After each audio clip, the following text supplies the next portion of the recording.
falar com Alexandre Ostoviec, né, para tratar do livro O Moedor de Pobres, da LVM Editora, falar um pouco sobre as perspectivas do Brasil, sobre o que, é que a gente vai ter por aí, sobre os próximos passos, né, que a gente vai ter na realidade e na política brasileira e a consequência disso, né, para o Brasil. Grande Alexandre. Olá, Rodrigo, beleza? Bom tê-lo por aqui. Igualmente. Estou no 4G aqui. Vamos ver se vai rolar bem aqui Caiu a internet aí? problemas de Wi-Fi. Acontece nas melhores famílias. Ale, tudo bom? Primeiro prazer estar por aqui. Se pudesse apresentar aí para quem está chegando, é legal, né? Até para falar quem é você, qual é o livro que você escreveu, qual é a sequência dele, qual é a preocupação, acho que, com o livro nessa sequência. Perfeito. Não, é muito prazer aí, todo mundo está nos acompanhando, todos os seguidores aí do Rodrigo, os meus seguidores também que estão entrando aí. Eu sou empreendedor e participo de uma série de entidades voluntariamente e também sou CEO do Grupo Multi, antiga Multilaser. A gente mudou o nome agora para Grupo Multi, muita gente conhece aí os produtos da nossa empresa. E o assunto de hoje é Brasil, novo governo, perspectivas, entraves, possibilidades e, claro, falar de um maravilhoso livro editado aí por uma maravilhosa editora que é a LVM, Boa. O Moedor de Pobres. O Moedor de Pobres é um livro que fala de Brasil, fala de perspectivas, de como funciona o país na real e como que a gente precisaria fazer para destravar o Brasil para ter um país mais justo, mais próspero, com menos problemas. O Brasil é um país de empreendedores, né? Nós somos um país de empreendedorismo, né? Que admira empreendedores, gosta de empreendedores, faz empreendedores muito forte. O que é que atrapalha isso no dia a dia? O que é que significa ser esse moedor de pobres? Eu tenho minhas dúvidas se eu diria que o Brasil é um país de empreendedores. Claro que nós temos muitos empreendedores no Brasil, são cerca de 8 milhões de CNPJ, se não me engano. Então, nós temos milhões de empreendedores, a maioria são os pequenos empreendedores, eles são os que mais empregam no país, os que mais produzem, mas a gente tem no país hoje uma mentalidade anti-empreendedor. A gente tem um resquício muito grande, especialmente vindo das universidades, de setores do pensamento, setores da política, que trabalham ativamente para impedir o empreendedor de florescer. Então, existe aquela mentalidade, o patrão é do mal, o patrão é explorador e ganancioso, as empresas têm que ser taxadas e têm que ser reguladas e têm que ser amarradas em camisa de força, senão eles vão abusar do seu poder econômico. Então, a gente vê na mentalidade das pessoas, isso se reflete na política, se reflete nos políticos, se reflete nas leis, em que o Brasil, praticamente a cada etapa, vai atrapalhando a criação de riqueza no país. E a verdade é que nenhum país se desenvolve sem um forte setor empresarial. Não existe nenhum país desenvolvido no mundo, nenhum. Eu desafio aqui quem estiver nos seguindo a citar um país que não tenha um arcabouço, que tenha um ambiente favorável ao empreendedorismo. Quem cria riqueza, claro que as pessoas trabalham, produzem, dão sua mão de obra, mas quem cria as empresas, cria os produtos, quem inova, quem investe, quem arrisca, são os empreendedores, são o motor da economia. No momento que você vai impedindo esses motores de funcionar, você vai desligando a locomotiva. Imagina um trem inteiro, em que você tem os vagões lá que são super importantes, mas se a locomotiva está desligada e ela não consegue operar, o trem inteiro para. Dentro dessa pegada, né? Quando eu falo que o país é de empreendedores, eu não penso só em CNPJ, tá? Até porque eu acho assim, tem uma pegada, principalmente no Nordeste, né, que é a minha realidade no país. Eu moro em Fortaleza, então eu vejo muito essa realidade, principalmente na periferia. Você tem muita turma que faz o seu bolo, né, faz o seu brownie, vende ali na sua casa, mistura a casa com alguma vendinha, um churrasco, algo do tipo. Assim, apesar da mentalidade anticapitalista, não há uma mentalidade contrária a isso, né? As pessoas acham isso legal, né? De complemento de renda, de sequência. Mas, obviamente, hoje há uma grande dificuldade na lei urbanística do país em permitir que isso aconteça, né? Na maior parte das cidades é proibido ter uso misto, né, de casa, né? Fazer casa e negócio. Eu não posso abrir um CNPJ, por exemplo, na minha própria residência, uma limitação bem grande em várias cidades fazerem isso. Nessa conjuntura, aí eu volto à pergunta: quem moe os pobres, né? Para dar esse primeiro mote, quem moe os pobres, né? Quem é esse responsável por isso? Certamente, Rodrigo, certamente, além dos milhões de CNPJs, existem mais uns tantos milhões, ninguém sabe ao certo, todas as pessoas físicas que fazem atividade que pode ser considerada similar a empreendedor, né? E assim, instintivamente, eu acho que a população ela tem uma noção e acaba até separando. Poxa, a moça que faz bolo em casa e vende, não, esse não é capitalista do mal, essa não é a malvadona. Não é a grande empresa. Então assim, a hora que cresce muito, aí começa de repente, quem é do bem vira do mal, tem essa ilusão. Como se a pessoa não tem noção, às vezes, de que essencialmente as atividades são as mesmas. Porque vamos supor que você precisa obter um bem, ou um recurso, você precisa de alguma coisa. Só tem 2 jeitos de você conseguir essa coisa. O primeiro jeito é você trocando, você oferecendo algo de valor para receber algo de valor. Então, essa senhora do bolo, ela vai lá, compra farinha, compra morango, não sei o que, faz um bolo de morango, custa para ela, sei lá, R$50, e ela vende a R$70, por exemplo. Por quê? O bolo vale para ela, os R$70 vale mais para ela do que o bolo. E a pessoa que compra é o contrário, ela prefere ter o bolo do que os R$70, concorda? Senão ela não trocaria, é uma troca livre. No momento em que você tem uma empresa que faz sapato, o outro é um hotel, o outro é uma empresa aérea, é a mesma coisa, são trocas livres. Porque se você não quiser fazer aquela troca, não é obrigado. Né? Se você passar em frente ao McDonald's, ninguém vai apontar uma arma na sua cabeça e falar assim: Rodrigo, ou você come um Big Mac aqui ou você vai para a cadeia. Não tem isso, é o livre mercado, é liberdade. Claro que tem certas limitações, né?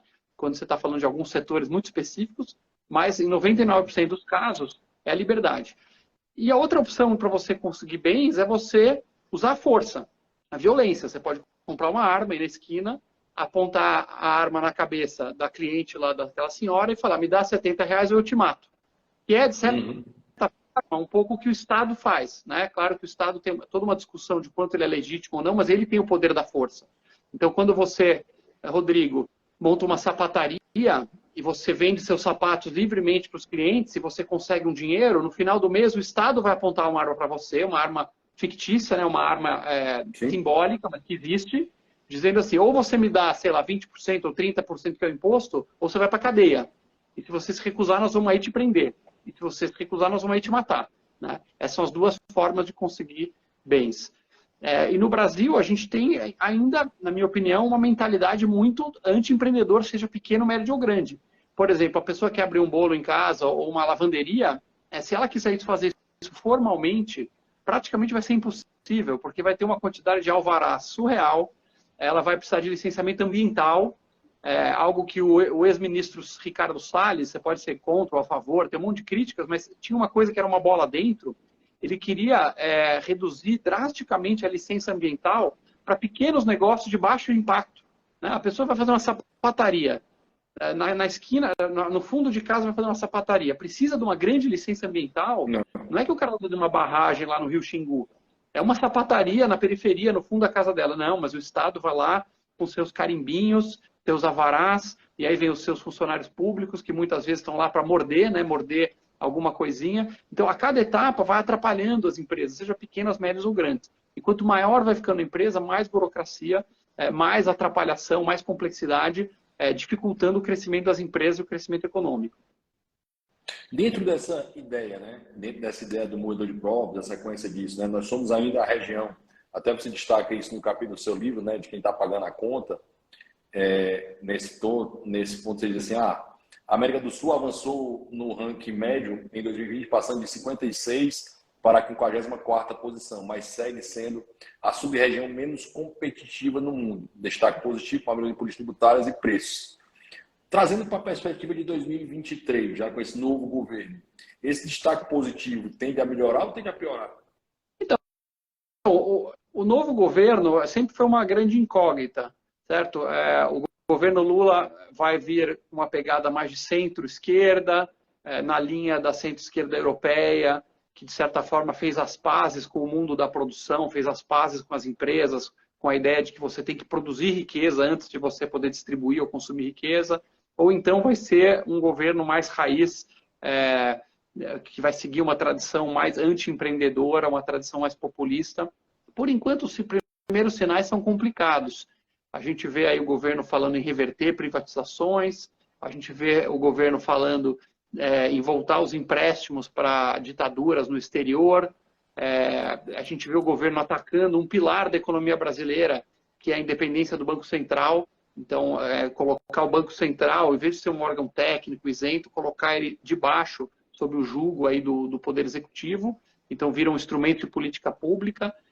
São sinais complicados que eu acho que a sociedade civil, a gente tem que se organizar para pressionar tanto o Congresso quanto o governo para puxar esse governo mais para o centro, né? Ele foi eleito, ele tem que levar as suas políticas adiante, atender os eleitores, mas também entender que existe todo um centro do país que precisa ser atendido. Mais de 60% da população não votou no governo atual. Então, tem que ser um governo mais de coalizão, um governo mais de união nacional, mais moderado, de centro, do que um governo muito raiz, que a gente já sabe que vai seguir fórmulas que não dão certo. São fórmulas que levam para a hiperinflação, que vão levar para o desemprego, vai levar para a diminuição do investimento. É muito complicado. Agora, certamente, Rodrigo, não é uma exclusividade desse governo. Tá? O Brasil, de muitos governos para trás, temos um Estado hoje, como diz aqui o próprio título do livro, o Estado brasileiro hoje, ele funciona como um moedor de pobres. Isso não é responsabilidade exclusiva do governo Lula, já vinha antes. O governo Bolsonaro mexeu em algumas coisinhas aqui e ali, mas muito timidamente, não atacou os principais problemas, tá, de impunidade, de corrupção, alguns entraves econômicos. Desde Fernando Henrique Cardoso, Lula 1, Dilma, é um Estado que, apesar do gogó, todo mundo vendendo essa ideia de que não, o governo é bom, quando o governo bom é aquele que faz coisas, que me dá coisas. Pô, o cara deu um frango aí para minha tia, comprou uma dentadura para o meu primo aqui na época da eleição, ou fez tal serviço público. A gente tem ainda tem uma ilusão muito grande de que o Estado brasileiro, da forma como ele é hoje, ele é bom para as pessoas, né? Bom para o cidadão. A verdade é que o Estado brasileiro hoje, ele trabalha para a máquina, né? Ele é um moedor de pobres. Ele sim tem alguns serviços básicos, muitos deles, algumas ilhas de excelência, né? Nós temos no SUS algumas políticas muito boas, tem bastante coisa boa, mas no geral é um governo que fracassa miseravelmente em fornecer para a população aquilo que ela quer. Segurança, saúde, educação. Ele fracassa nessas coisas básicas, mas ele tem sucesso enorme em devorar uma parcela enorme da nossa riqueza, né, de todos nós, especialmente dos mais pobres. O governo brasileiro cobra mais imposto de pobre do que de rico, né? Isso é um dos absurdos nossos. E ele pega esse dinheiro todo que vai para Brasília e ele vai dando para grupinhos de tetinhas, grupinhos de interesse que vão mamando nas tetinhas do governo. Então ele tira dinheiro de pobre, é isso que o nosso Estado faz. Ele tira o dinheiro do pobre e ele dá para pessoas ricas em grupinhos. Seja essas pessoas, grandes empresários que estão lá casadinhos com o governo, seja essas pessoas altos funcionários públicos, ou artistas que estão lá na Lei Rouanet, ou dono de cartório. Quer dizer, eu posso citar aqui infinidade de grupinhos de pessoas ricas que vivem de mamar do Estado, que por sua vez vive de sugar todos aqui que produzem no nosso país. Dentro desse critério, na tua visão, esse governo vai tender a ser esse radical ou vai ser esse meio termo aí que tu falou? Na tua perspectiva, nessa mês e meio aí de governo?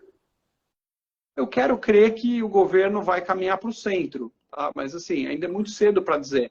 Os primeiros sinais são bastante complicados, tanto vindos do governo quanto questões de STF, que a gente pode falar depois, né, posturas autoritárias, posturas... Mas assim, o governo trouxe, por exemplo, agora uma lei que atrapalha ainda mais o empreendedor, que é o voto de qualidade do CARF, né? Se você tiver uma disputa com o governo, e você tem lá vai para o julgamento. E aí a empresa acha que não tem que pagar alguma coisa, o governo acha que tem que pagar. No momento, se tiver um empate no julgamento, você é presumido inocente.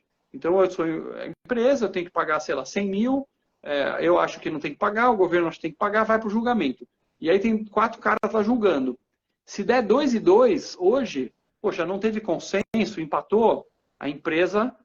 tem a sua interpretação correta, garantida. Agora o governo quer mudar isso, jogou uma medida provisória que o voto de qualidade passa a ser do fisco.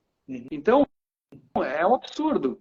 Imagina, Rodrigo, você tem sei lá, você tem um credor lá e aí sei lá, você tem um bar, vamos supor, e o cara te vende um engradado de cerveja. E aí ele fala que você não pagou, você fala que pagou, ele fala que não pagou. Aí você fala, vamos fazer o seguinte, eu vou pegar um cara neutro e o seu credor. E nós vamos tentar chegar num acordo.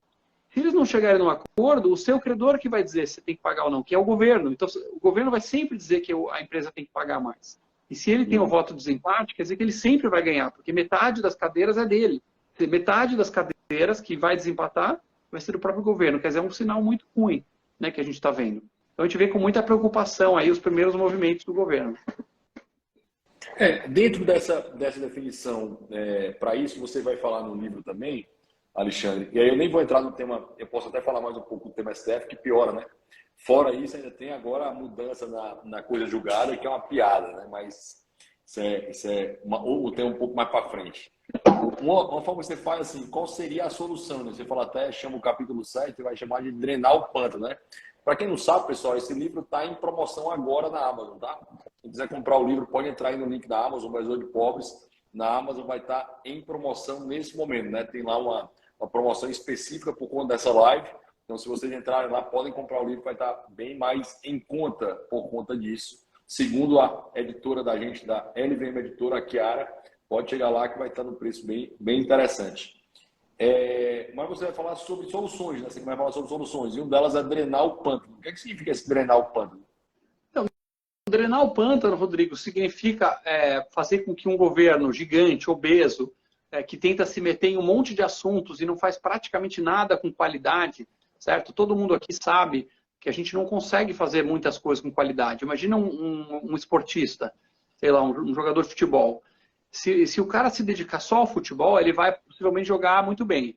Agora, imagina você pegar um jogador de futebol e falar assim, ó, você vai ter que jogar tênis, basquete, futebol, natação, dardo, tiro ao alvo e xadrez ao mesmo tempo. O cara não vai fazer nada direito. O nosso governo, ele se propõe a fazer muitas coisas, se meter em um monte de assuntos, praticamente não faz nada com qualidade e acaba se dedicando somente para abastecer a própria máquina, né? O governo cobrando impostos e dando privilégios e espaço para corrupção e ineficiência para a própria máquina. Então, é uma máquina, uma gangue que se alimenta da gangue, que se alimenta da população que produz para se beneficiar. Nós temos inúmeros exemplos aí, por exemplo, o Senado, que custa mais de 3 bilhões de reais por ano, um senador que custa em torno de 33 a 34 milhões de reais por ano, entre motoristas oficiais e massagista, plano de saúde vitalício e aposentadoria garantida, e um monte de benefícios, assessores daqui para lá, verbas e tal, tudo pago pela população. Nós temos aí muitas estatais que são verdadeiros cabides de emprego, por exemplo, as estatais do saneamento, que gastam mais de 40% da receita dela com funcionalismo, né? A média de empresas privadas é menos de 20%.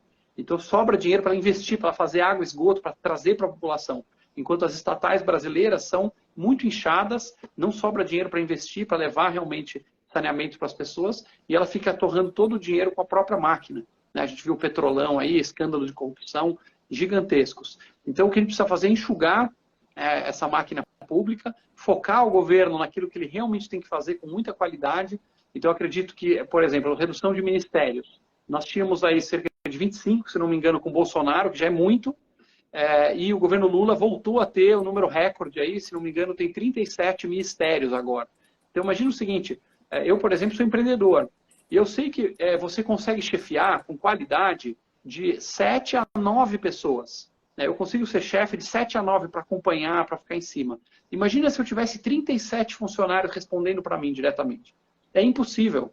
Então eu tenho certeza que o Lula mal vai conversar com diversos dos ministros dele. Ele foi criando um ministério para tudo, como se aquela ideia de que se você cria um ministério, magicamente o problema vai ser resolvido. Isso não vai. A gente tem que enxugar o número de assuntos. No livro, por exemplo, eu falo de reduzir de 37 para 8 ministérios, e nós precisamos parar de centralizar tudo em Brasília. Brasília é a cara do problema do Brasil. O dinheiro é muito centralizado, a gente falou dos impostos, né? Todo mundo que está me assistindo aqui mais de 40% de tudo que a gente produz de riqueza, mais de 40% do seu salário, do seu suor, da sua energia que você trabalhou, vai embora para Brasília na forma de impostos. Às vezes é um imposto que descontou do contra-cheque, às vezes é um imposto que está escondido no preço dos produtos, certo? Quando você vai comprar uma cesta básica, quando você vai pagar a sua conta de luz, quando você vai pagar a conta de telefone, aquele valor tem muito imposto escondido, certo? Uma conta de luz de R$100, por exemplo, R$60 é imposto. É R$40 luz, 60 imposto. Todo esse dinheiro vai para Brasília e lá, em vez de distribuir para as cidades, que é onde as pessoas estão, distribuir, espalhar esse dinheiro para ser gerenciado localmente, esse dinheiro é devorado por uma máquina pública estatal que fica lá em Brasília. Só uma curiosidade, a gente sabe que no Brasil tem estados mais ricos, estados mais pobres. São Paulo, por ter uma tradição industrial, é um estado já com uma renda um pouco maior, cerca de R$40 mil por ano, se não me engano. Tá? Então, São Paulo é o estado com a segunda maior renda do Brasil. São Paulo, segundo, com cerca de 40 mil. Brasília, que não produz nada, não tem indústria, não tem lá agricultura, não tem nada de produção. Brasília tem uma renda que é o dobro de São Paulo. Olha só que absurdo. Onde não se produz nada, a renda das pessoas é o dobro. E por que é o dobro? Quase 80 mil por ano em Brasília. Por causa da máquina pública. O dinheiro vai para lá e ele é devorado. Mais de 60% do dinheiro público no Brasil é devorado pelo governo federal. Você sabe que tem o federal, tem o estadual, tem o municipal, e o federal, que é Brasília, o governo, não do Lula, Bolsonaro, de todos estão no federal, devora quase 70% do orçamento. Depois é 20% no estadual e somente 10% no município. Então, além de enxugar os ministérios, a gente precisa distribuir o dinheiro para as cidades. Tem que chegar no município. Lá é muito mais fácil de cobrar o prefeito. Lá a população mora do lado da casa do prefeito. Se vê que o cara está roubando, pode fazer passeata lá na casa dele, começar a gritar. Brasília está muito distante. E você consegue comparar uma prefeitura com a outra. Você consegue fazer as prefeituras competirem por as melhores práticas públicas. Então, eu acredito que duas coisas que tem que fazer no Brasil é enxugar o federal e descentralizar. O governo Bolsonaro tinha um slogan, mais Brasil e menos Brasília. Eu ia falar disso. O slogan correto, mas não conseguiram fazer praticamente nada nesse sentido. Nós temos que redistribuir o imposto, tem que redistribuir as atividades. Eu acredito, por exemplo, que municípios deveriam absorver mais equipamentos do SUS, mais equipamentos da educação, pegar um pouco mais de segurança pública também. Então, ter um novo pacto federativo. Inclusive tem até uma PEC do Pacto Federativo que está em Brasília, está no Senado, né, que nunca andou, né? Ela nunca chegou a caminhar essa PEC que ela tentava fazer essa redistribuição. Na parte que você vai falar sobre soluções, você disse que o Estado eficiente deve fazer apenas 6 coisas. Eu tenho sempre dificuldade em haver um Estado eficiente, tá? Eu fico aqui com o Milton Friedman, né? Se o Estado administrasse o deserto do Saara, em 5 anos faltaria areia. É a impressão que eu tenho do Estado. Mas você fala, garantir as liberdades individuais, manter a ordem, proteger as pessoas contra a miséria absoluta, garantir a educação de qualidade, seja provedida pelo Estado ou por entidades particulares pagas pelo Estado, garantir saúde de qualidade da mesma forma que tem acima e proteger o meio ambiente. Você acredita que o Estado vai ter competência para fazer isso? Olha, se pegar um ponto de vista libertário, vamos pegar assim, aquele espectro político de comunismo, de socialismo, de social-democracia, indo assim da esquerda para a direita, quando você vai mais indo para a direita, vai querer menos Estado, menos Estado, menos Estado, você vai encontrar lá no espectro mais da ponta, o pessoal mais raiz, você vai encontrar os libertários, ou os anarcocapitalistas, ou objetivistas, são diferentes termos que têm suas diferenças, mas todos concordam que o Estado deveria ter um papel praticamente inexistente.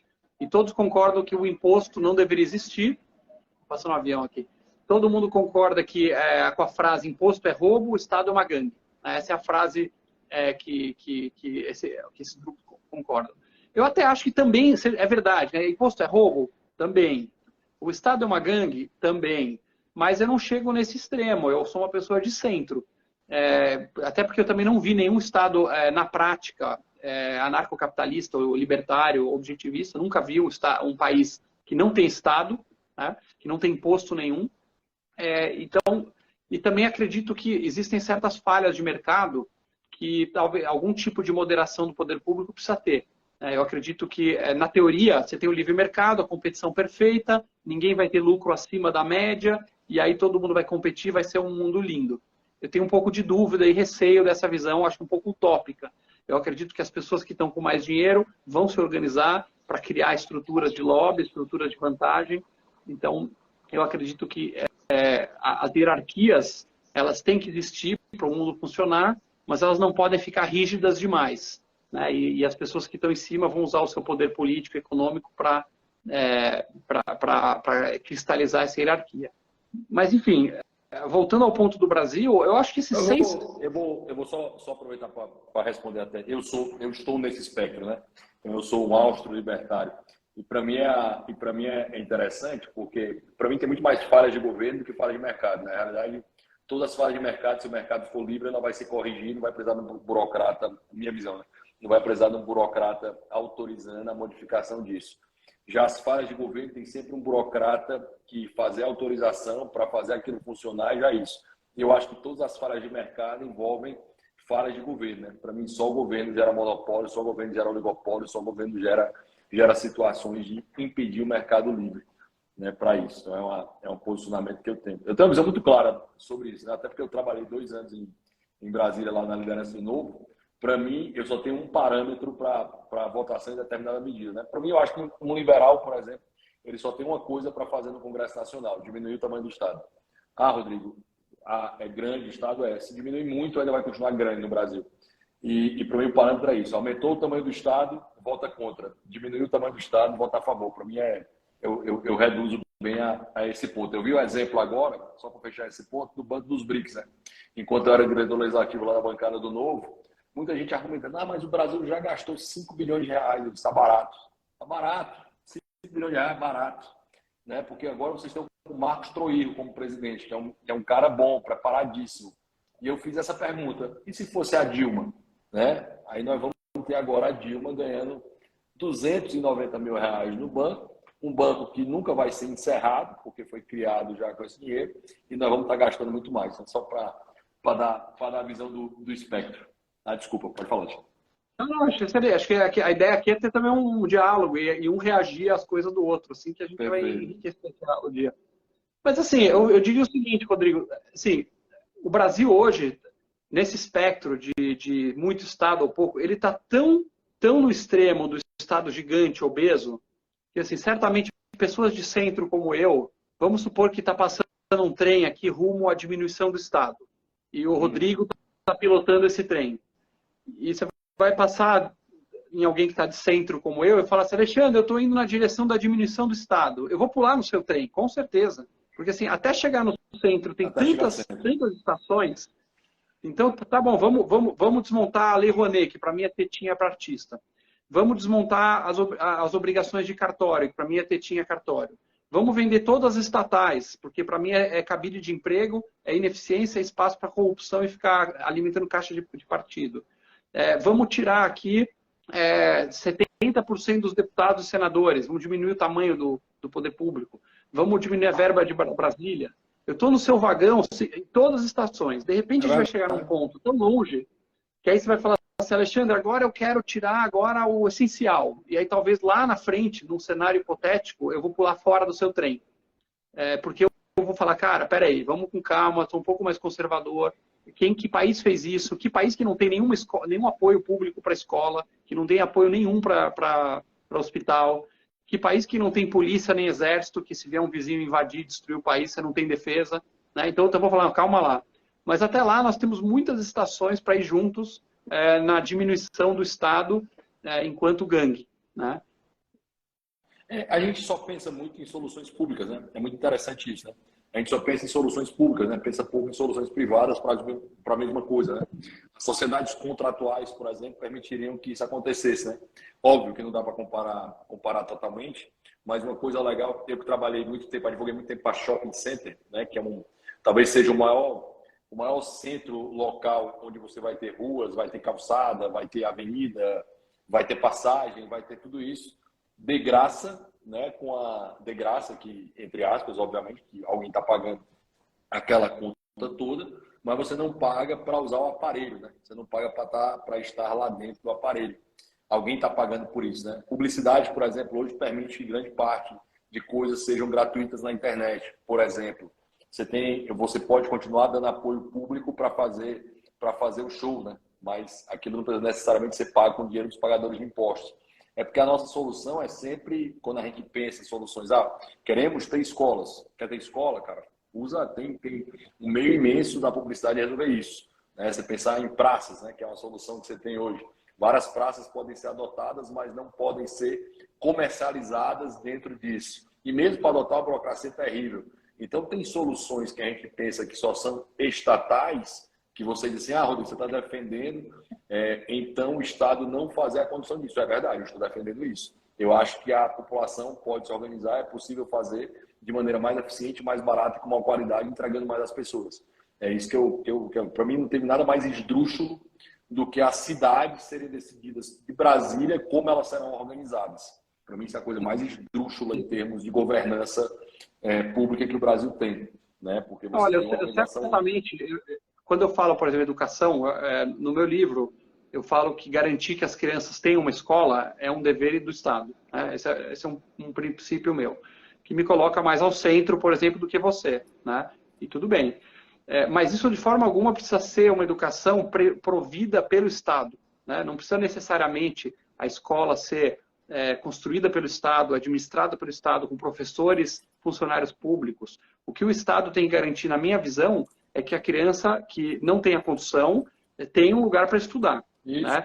Mesmo no mundo mais ideal, libertário, etc., você vai ter em algum momento crianças que são filhas de pais fudidos. Literalmente. Sim. Pode ser que você tenha lá o pai está preso, a mãe é viciada em crack, infelizmente a criança está largada, e aí ou ela tem uma escola ou não tem meio termo. E provavelmente a iniciativa privada não vai ter interesse e não vai conseguir fornecer isso para essa criança. Eu acredito que tem que ter um espaço para que o Estado ou financie uma educação dessa criança numa escola privada, que é o ideal, ou forneça também ensino público.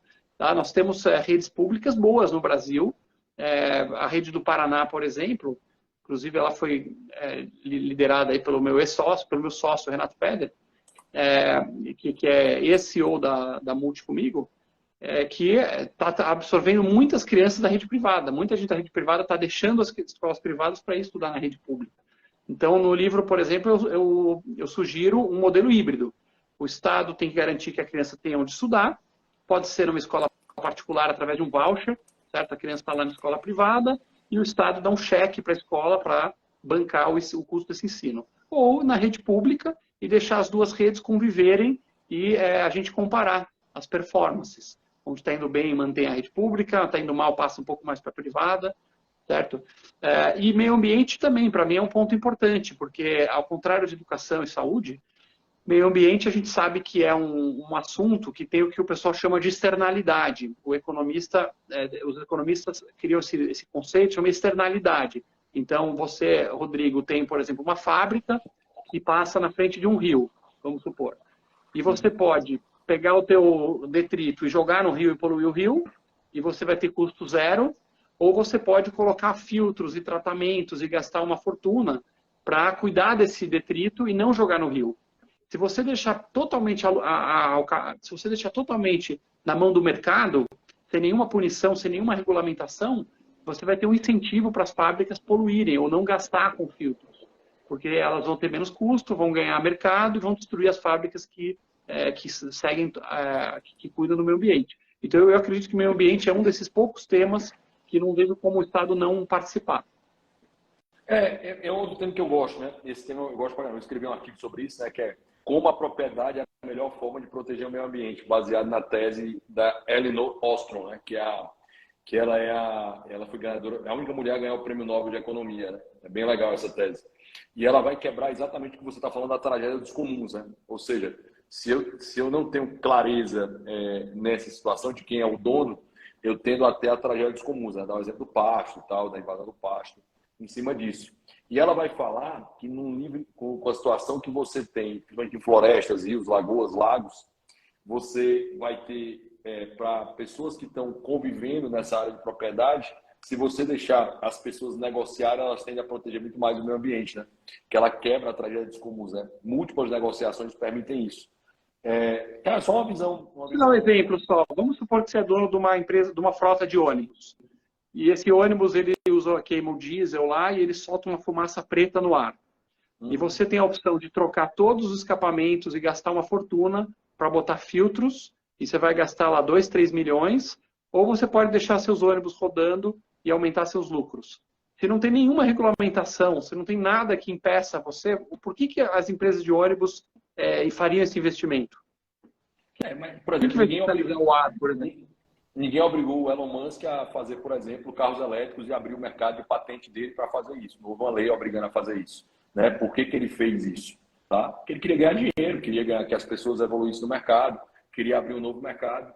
Dou exemplo. Estou dando um outro exemplo baseado nisso, né? Imaginando que a ideia de carros elétricos seja uma energia mais limpa, menos poluente, menos colocado. O cara criou o melhor carro para ele, fez um carro espetacular, criou a melhor bateria e abriu a patente. Né? Qualquer um que queira usar aquela patente ali de carro elétrico está fazendo isso. Por sua vez, você vai ter esse exemplo. Eu posso focar no exemplo do cara que vai fazer a bobagem, eu posso focar no exemplo como o Elon Musk fez.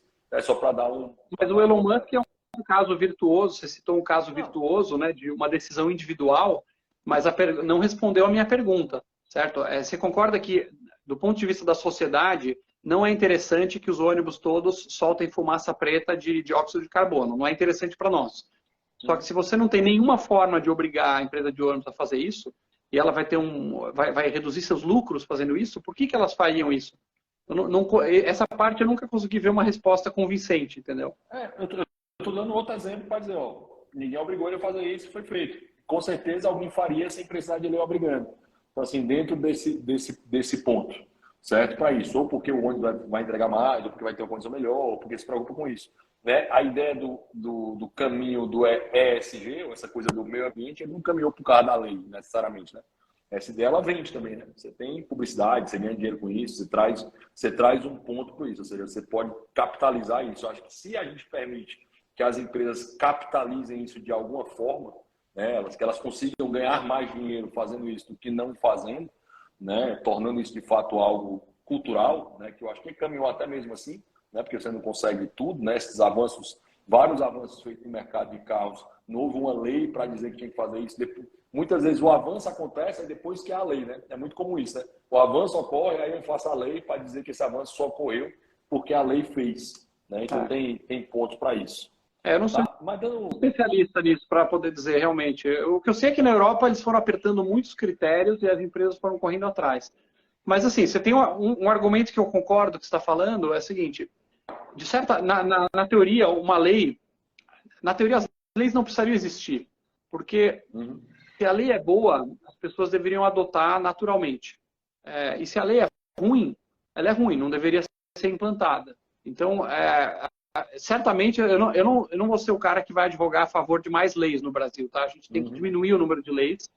Nós temos leis demais, nós temos regras demais, nós temos exemplos no livro, inclusive, de leis absurdas.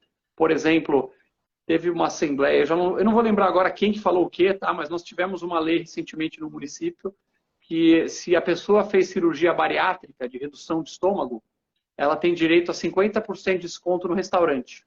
Então você vai lá num restaurante por buffet lá à vontade, é R$50 aqui para pagar. Se o cara tiver feito a cirurgia bariátrica, ele é obrigado por lei, o restaurante é obrigado por lei a dar 50% de desconto. Isso reflete um pouco, olha só, o absurdo da mentalidade do nosso legislador, né? Ele se sente uma grande babá, um grande senhor de marionetes aí, de microgerenciar a vida das pessoas. Quer dizer, se você fez cirurgia é porque você vai ter menos estômago, então você vai comer menos, então você precisa obrigar o restaurante. Mas e se a pessoa come pouco naturalmente? E se é uma mulher, por exemplo, que está de regime, que já não vai comer muito? E se o cara fraudou? Como é que você prova que o cara fez cirurgia bariátrica? Agora vai ter todo um mercado de atestados falsos de cirurgia bariátrica. Então, toda vez que o Estado dá uma carimbada e coloca uma leizinha, uma regrinha, e exige um carimbinho para alguma coisa, você cria espaço para corrupção. Então, é o país cartorial, o país dos carimbos, o país do jeitinho. Porque o Estado vai, entre aspas, jogando tanta regra, mas tanta regra, que a gente vai ficando maluco no meio de tantas exigências. Porque se existe um mercado de pessoas com cirurgia bariátrica que querem comer menos, é só os restaurantes captarem essa oportunidade de mercado e oferecer isso naturalmente. Por que precisa de uma lei para dizer isso? É uma das leis daquele rol gigantesco de leis idiotas que tem no Brasil. E nós temos leis idiotas que não acabam mais. Eu tenho um ponto, Alguém verdade do livro da falou liberdade. aqui, ó, não acredito nessa lei. Pesquisei e vi que era verdade. O Leandro, que está nos acompanhando, ele achou que era mentira que eu falei. Tiveram que Não, ter essa lei mesmo. tem um livro aqui do Leis Absurdas, né? O André que escreveu, que ele vai ter uma pegada legal, que é assim, 48 leis absurdas do Brasil. Ele traz uma mais absurda que a outra, né? Uma bem mais, assim, uma bem mais absurda que a outra, e tem um ponto do direito, né, para quem estuda direito, que houve um negócio que para mim é sempre revoltante, né? Que diz assim, primeiro nós temos o problema social e depois nós temos a lei, né? Que descaracteriza uma coisa que me dói muito, que é a ideia de você fazer aquilo que não é proibido é permitido, né? Que é uma regra do direito, né? Aquilo que não se proíbe se permite. Então assim, liberdade é o que o Leone e o Hayek vão chamar de liberdade dentro da lei, né? Ou seja, faz, cara. Você diz, contratos resolvem grande parte dos problemas, liberdade resolve grande parte dos problemas, certo? Eu acho que assim, quando há prejuízo a terceiro, sempre, se a gente fosse um common law, por exemplo, numa situação específica, o prejuízo que gera a terceiros poderia ser aplicado para outros, né? No precedente bem estabelecido. Que isso tem melhorado no Brasil, mas tem gerado problemas como essa decisão maluca que a gente está tendo agora do STF, começando a acabar com a coisa julgada. Voltando para o teu livro, tá, pessoal? Só para colocar, estou aqui falando com o Alexandre Ostrowiec. Ele tem um livro na LVM Editora espetacular chamado O Moedor de Pobres. Para quem quiser adquirir esse livro hoje, ele tá com desconto na Amazon, tá? É um livro espetacular, vale a pena ser lido. Eu estou aqui até estou pegando a sequência do livro dele e direcionando algumas perguntas e comentando até uns pontos de vista, até fazendo uma crítica que eu espero que o Alexandre fez como uma crítica construtiva e até debatendo em cima do livro dele. Você sugere aqui uma ideia de estrutura de ministérios, né? Me explica qual é a ideia de estrutura de governo que tu pensa aqui, só para entender o poder executivo, né? Porque tu traz executivo, legislativo, judiciário. Me dá uma visão tua de que é que tu pensa nisso. Então, Rodrigo, a ideia, como eu mencionei no começo, o Poder Federal ele deveria reduzir o número de assuntos que ele cuida, reduzir para 8, para 6 grandes assuntos, que acho que são de competência do Estado. Se ele fizer todas essas coisas muito bem, já vai ser um milagre, vai estar ótimo. É um Estado que vai ser mais enxuto, vai cobrar menos impostos, vai pesar menos no bolso das pessoas e vai entregar os serviços básicos que as pessoas desejam. É claro que tem uma discussão se é realista ou se deveria enxugar mais, eu acho que é uma discussão super legítima, mas eu acredito que uma visão centrista que eu trago é de que, focando nisso, já vai ter um avanço gigantesco em relação ao que temos hoje. E a ideia é que os ministérios eles sigam essas seis princípios. Então, teria um ministro cuidando de educação, uma pessoa cuidando de saúde, meio ambiente, esses assuntos que são os mais importantes para o Brasil. Segurança pública, relações internacionais. O Brasil tem que se relacionar com outros países e tem que ter uma estrutura mínima para isso. E, claro, como eu mencionei, eu acredito que o Poder Federal deveria ter o mínimo de equipamentos próprios possíveis. Então, escolas hoje tem muito pouco, tá? Acho que tem 100, 150 mil alunos em escolas federais. Deveria ter 0, na minha opinião. O ideal é que essa atribuição esteja no município. Hoje, no Brasil, a maior parte dos alunos estão na esfera estadual. Você tem escolas municipais, estaduais é a maioria, e federal bem pouquinho. Eu acredito que o Brasil deveria ter uma reorganização geral do poder público. Então, o governo federal pequeno, enxuto, cuidando mais da moeda, relações internacionais, alguns assuntos, ajudando a coordenar as diversas cidades. O estadual com menos atribuições também, mais voltado para a segurança pública. Na parte de polícia, o ideal é você ter um pouco mais focado no Estado. E no municipal, lá sim teria a maior parte do dinheiro e dos equipamentos. As escolas deveriam, na minha opinião, ser essencialmente municipais, a parte de SUS, de hospitais, municipal, a parte de assistência social, porque quanto mais perto da população, melhor. E, claro, a gente deveria enxugar o número de municípios. Tá? Nós tivemos Portugal, se não me engano, fez um enxugamento, o Japão fez um enxugamento de municípios, o Brasil está caminhando para 6 mil municípios, a grande maioria não se sustenta, não tem dinheiro nem para pagar salário de prefeito, de secretário, de vereador. Então, existem municípios muito pequenos, falidos, que dependem só de repasse, de tetinha aí da esfera federal.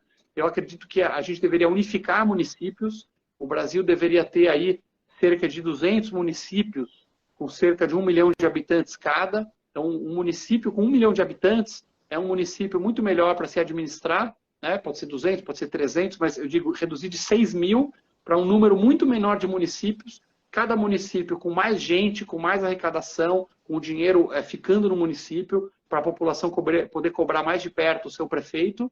E aí, esses municípios com 1 milhão de habitantes, você consegue ter uma bela rede estadual, uma bela rede municipal, perdão, que você consegue ter aí, com 1 milhão de habitantes, você vai ter alguma coisa tipo 200 mil alunos na rede municipal, que são uma rede de 150, 200 escolas. Então não precisa ser mais do que isso. Com 150, 200 escolas numa rede, você consegue ter muita eficiência, muita escala, mas também ficar próximo da rede de ensino, por exemplo. Tem um ponto até que eu acho que para mim, assim, é mais consequência do que causa, né? Nós temos muitos municípios que nós temos um incentivo muito equivocado, né? O município é sustentado hoje por fundo de participação do município, né? Por FPM. Ele vive disso. Aí tem que ter um prefeito, que eu falei de governança pública do município, né? Tem que ter um prefeito, tem que ter secretário, tem que ter vereador. Então o município ele já abre muito caro, né? Assim, até porque a obrigação federal é ter essa sequência disso. Então, assim, os incentivos para que o município exista, eles são muito claros, né?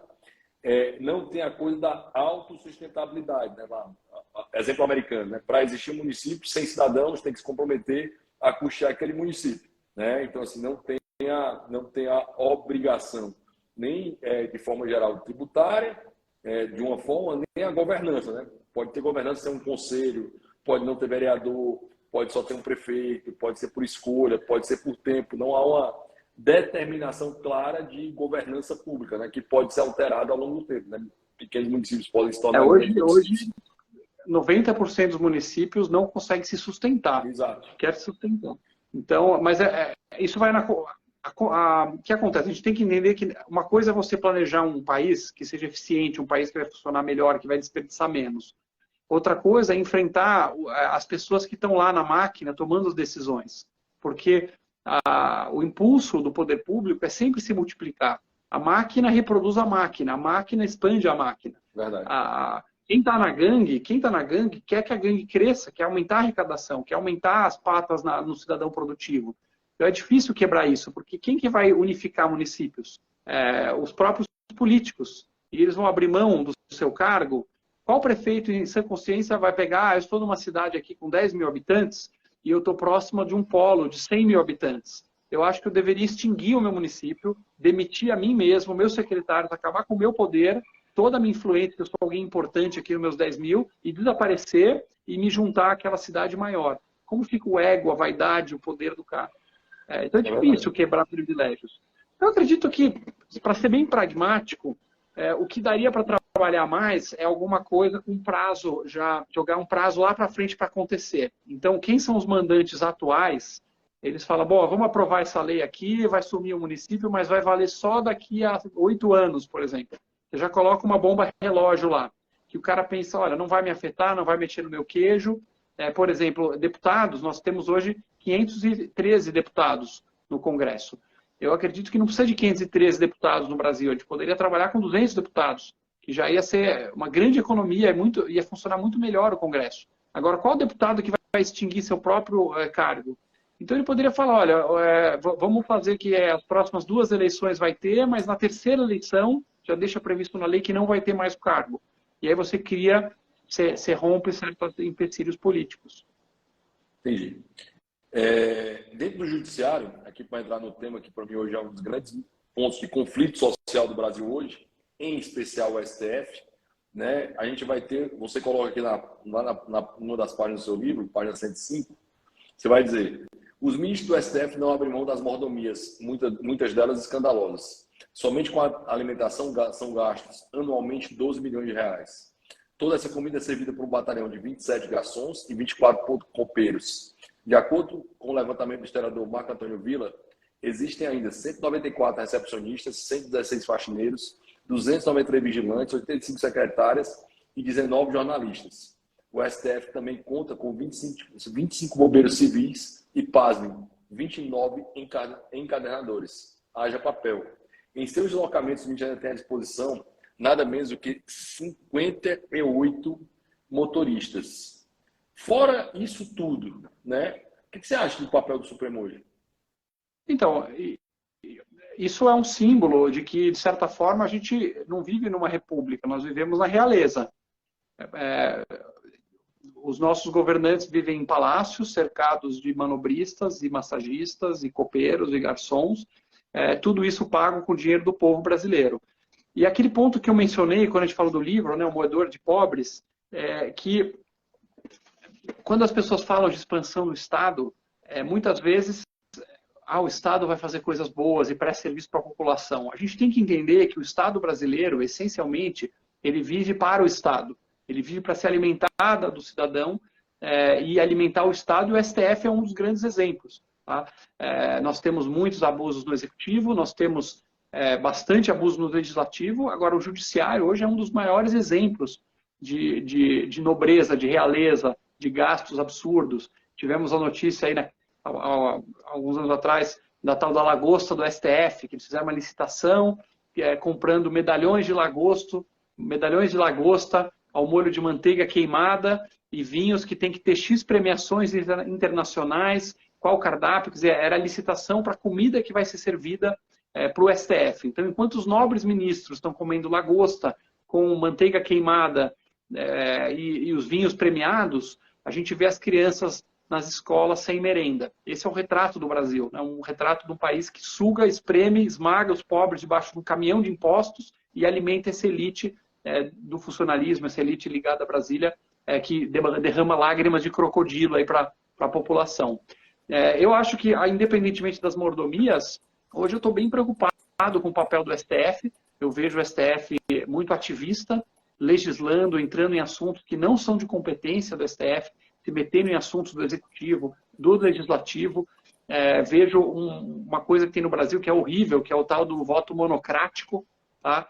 Nós sabemos que tem 11 ministros do STF e eles têm as decisões de plenário, que eles vão lá e decidem e tem maioria e tal. Mas pior do que isso é o voto monocrático. Ou seja, hoje um ministro que não é eleito, que ele é nomeado para a vida toda praticamente, ele tem direito a decidir qualquer coisa sobre qualquer pessoa, e isso tem que ser executado imediatamente, sem que nenhum outro ser humano revise.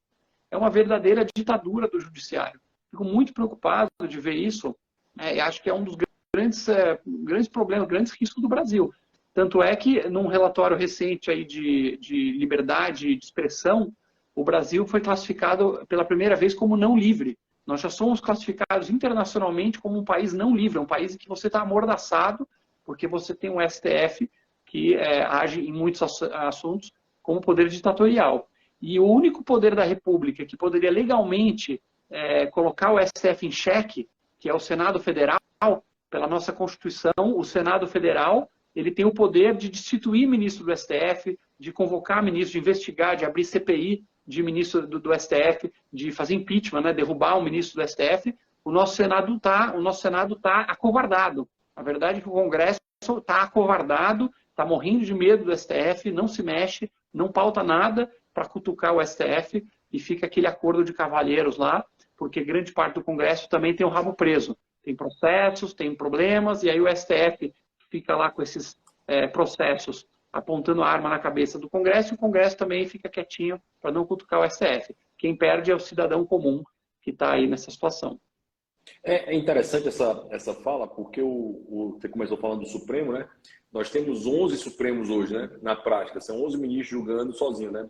Um exemplo interessante, você teve o Alexandre de Moraes determinando, mesmo o Daniel Silveira não sendo mais deputado, ele mantendo o foro no Supremo Tribunal Federal. Na semana seguinte, a Carmen Lúcia, numa situação com precedente plenamente estabelecido da Corte, né? Que era a ideia de quando perde o foro, imediatamente sai da competência do STF, determinando os processos contra o Bolsonaro para a primeira instância. Somos dois STF, né? Um julga de uma forma, um julga do outro, mas a jurisprudência consolidada do órgão é no sentido da Carmen Lúcia, e o Alexandre de Moraes descumpre isso de maneira absurda e não manda para o plenário da Corte a decisão para ser ratificada, né, o que é outro absurdo nesse sentido. Então, caminhando para o final. E o grande problema é esse voto monocrático. Tá, Rodrigo? Esse voto monocrático, o ideal era o Congresso passar uma lei eliminando o voto monocrático. Juiz nenhum ministro supremo deveria decidir nada sozinho. Imagina, quando teve a invasão ao Congresso, agora pela turma bolsonarista, que foi um ato, na minha opinião, deplorável, que foi condenado de diversos lados, ocorreu coisas, abusos judiciais que não consigo entender. Por exemplo, um ministro destituiu um governador eleito. Um governador eleito do Distrito Federal é destituído por um voto monocrático de um ministro que não é eleito. Me parece uma violência jurídica sem tamanho. Não, é absurdo. Não, e por 3 meses, né? Tipo assim, eu não concordo com a intervenção que o Lula fez lá no Distrito Federal, né? Até porque é um dos estados mais seguros do país. Mas eu discordo menos ainda, quer dizer, mas está na regra do jogo, desculpa. Já o que o Alexandre de Moraes fez está completamente fora da regra do jogo, né? Não está previsto na regra do jogo, absurdo. O Lula atuou dentro das leis, nesse caso. Pode gostar do Lula, não gostar do Lula. O fato é que houve uma grave violação das instituições quando você tem uma cambada de maluco entrando lá, enfurecido, né? E eu entendo, assim, quando eu falo maluco, tá? Eu acho que sim, eu entendo muito das frustrações da galera que está entrando lá, tá? Inclusive porque é um grupo que está muito influenciado por bolhas de redes sociais, que tem uma certa visão, que tem um certo recorte político, que começa a ver pessoas que entendem que a eleição não foi apurada corretamente, esse é o entendimento desse público, né? Não estou dizendo que sim ou que não, e essa raiva toda explodiu nessa invasão aí, que foi uma falha de segurança gravíssima e que atentou contra as instituições. Então, eu entendo a intervenção federal. Agora, destituir um governador eleito sem nenhuma investigação, sem apurar se ele teve culpa ou não teve culpa, achei extremamente complicado isso. Não. Isso preocupa muito pelo ambiente do país, porque assim, se a gente tem essa instabilidade toda, o STF atuando em alguns momentos como ditador, o Congresso criando mais e mais leis, o Poder Executivo com uma visão anti-empreendedor, dá muito desânimo para quem tem mais poder aquisitivo, para quem tem condição de investir no país, de empregar, dá muito desânimo. E o meu receio é a gente começar a ter uma fuga, né? Nós já estamos hoje no Brasil com uma fuga de pessoas altamente qualificadas, pessoas com capital, com recurso. Vai cair. Como está dando uma hora, está caindo. Então, só para a gente não cair junto, tá? O Moedor de Pobres está lá na Amazon para quem quiser comprar. Ale, muito obrigado pelo papo, muito legal. Para quem não segue o Ale, Alexandre Ostrowiecki, siga-o, né, Ale Ostrowiecki no Instagram, certo? Para quem não me segue, me siga aqui também. Obrigado demais, querido. Obrigado, Rodrigo. Um grande prazer. Obrigado, pessoal, que nos acompanhou até aqui. Senhoras e senhores, até a próxima. Valeu, Alexandre. Valeu.